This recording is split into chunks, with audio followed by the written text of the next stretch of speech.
tatlong gawain ng tao na parang muling ipinako sa krus si Kristo.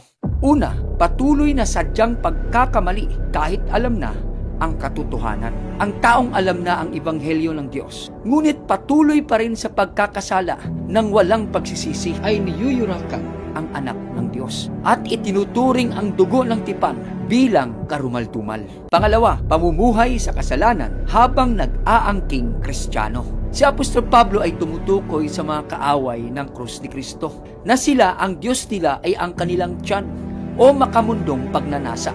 Ang patuloy na pagsuway ay parang sinasabing hindi sapat ang ginawa ni Kristo sa krus. Pangatlo, pang-aabuso sa biyaya ng Diyos. Magkasala ako ng magkasala dahil pinapatawad naman. Ang sino mang gumagamit ng krus bilang lisensya para magkasala ay itinatratong ang dugo ni Kristo na parang walang halaga. Ganito ang tanong sa kanila ni Apostol Pablo, magpapatuloy pa kaya tayo sa pagkakasala upang ang biyaya ay lumaganap? Hinding-hindi. Kapatid, hindi ito literal na muling pagkapako sa krus ni Kristo dahil siya ay isang beses lamang inihandog.